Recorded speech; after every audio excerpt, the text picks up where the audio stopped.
હજુ 12-13 જેટલા વર્ષ પહેલા જ આ વ્યક્તિનું નામ ભારતના સૌથી ધનવાન લોકોની યાદીમાં આવતું હતું, પણ આજે તે એક સામાન્ય માણસ જેવી સ્થિતિમાં છે અને દેવાદાર છે.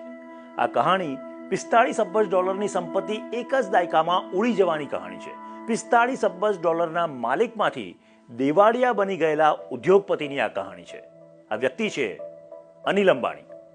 હજુ થોડા સમય પહેલા જ ચીનની 3 બેંક $700 મિલિયન એટલે કે લગભગ 5,000 કરોડ રૂપિયાથી પણ વધુની વસૂલી માટે અનિલ અંબાણીની કંપનીને બ્રિટનની હાઈકોર્ટમાં લઈ ગઈ હતી. ટાઈમ્સ ઓફ ઇન્ડિયાના અહેવાલ પ્રમાણે અનિલ અંબાણીએ લંડનની કોર્ટમાં એમ કહ્યું હતું કે તેમની ચોખ્ખી મિલકત નેટવર્થ 0 છે અને તેઓ દેવાળિયા છે. તો કેવી રીતે અધધધ કહી શકાય તેટલી સંપત્તિવાળા અનિલ અંબાણી દેવાદાર થઈ ગયા, એની વાત કરીશું આ વિડીયોમાં.